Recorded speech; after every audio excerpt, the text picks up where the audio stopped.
Joining me is Mick Mulvaney. He's a former Republican congressman who served as acting chief of staff to Donald Trump for the last year of Trump's presidency.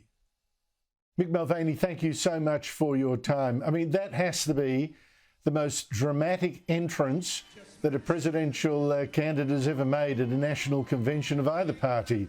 An ear bandaged from an assassination attempt. Yeah, Andrew, but it's a pretty high price to pay. I'm not sure I want to go through what he went through in order to be able to make that entrance like that.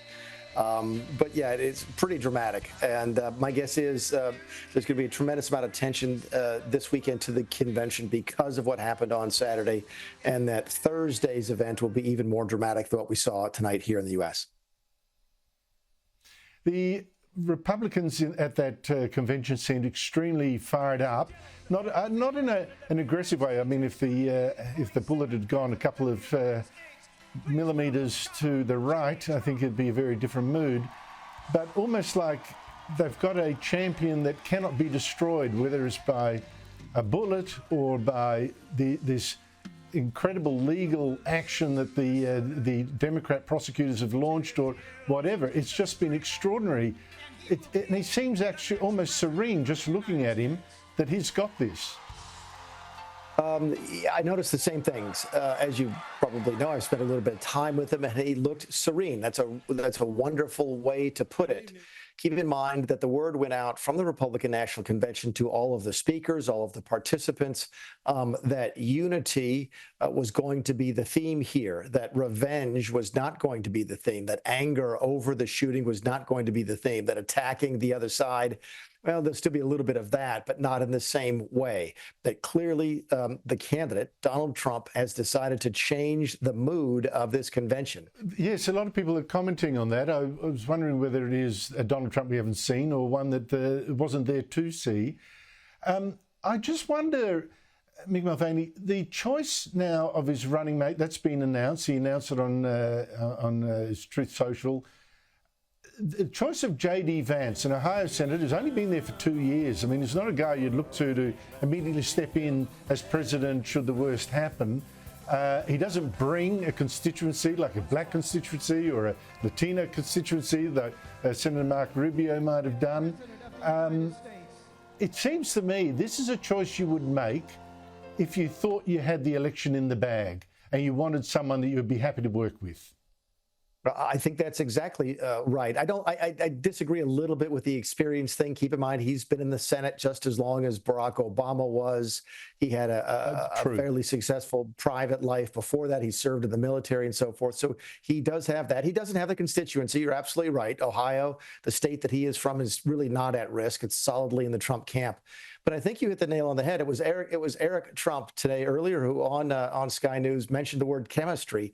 And I think that's right. I think that's the operative word here. Keep in mind, Donald Trump, I think, has realized this time around that the only person that he can hire that he can't fire is the vice president. He can replace his secretary of state. He can replace his chief of staff, but he can't replace the vice president. So if he was sanguine about his opportunities or about his standing right now and his chances of winning, maybe he just picked somebody that he wouldn't mind working with for the next 4 years. And there's a lot of discussion that had a lot to do with this pick. Keep in mind, I'm close friends with the chairman of the Republican National Committee, and he was texting today that not even he knew who the pick was as recently as a couple of minutes before the announcement came out on Trump's Truth Social. So Trump played this one very close to the chest.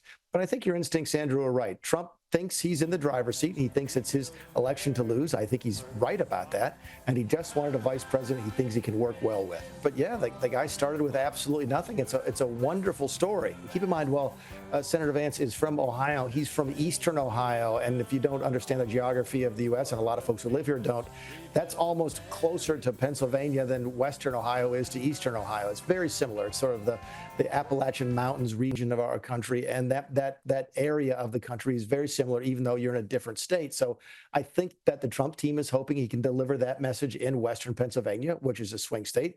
Michigan, another Rust Belt state. Maybe JD Vance's bootstrap yourself to success story can help. And he's a nice guy. He just is. He's a devout Roman Catholic.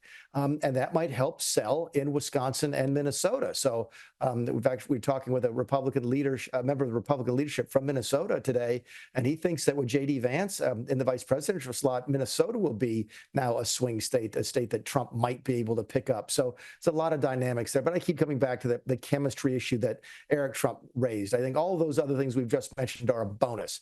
I think Donald Trump picked him because he liked him and thinks he can work with him for 4 years. Now, you've been, having worked with Trump, you've supported Trump. You must be absolutely amazed that some people, a lot of people, have this idea that Donald Trump is a dictator in waiting, is a monster, who's going to tear the Constitution apart, he's out for revenge, and this incredible thing. Our national broadcaster, even after Donald Trump escaped the assassin's bullet, last night had a program going through exactly that script, that Democrat script, that this is a man you've got to fear and hate.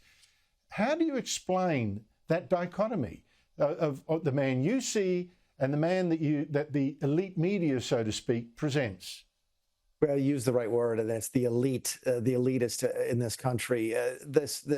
Look, Donald Trump has his weaknesses. Every one of us does. And I understand the criticisms of his policy, and I certainly understand the criticisms of some of his mannerisms. And certainly January 6th is nothing to be proud of. It was a significant problem. There's no reason, no question about it. It's the reason that I quit the administration. But there's not a straight line from that to an existential threat to the American democracy. One of the leading shows in this country this morning on the leading left-leaning network actually went off the air.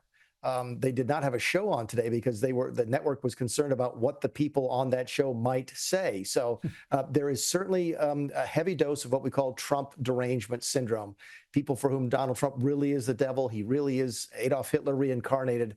And it's their verbiage that has become, their language is becoming under a great deal of scrutiny since the shooting on Saturday. So look, Donald Trump is a divisive figure. There's no question about it. He's managed to win one election being a divisive figure. He lost another.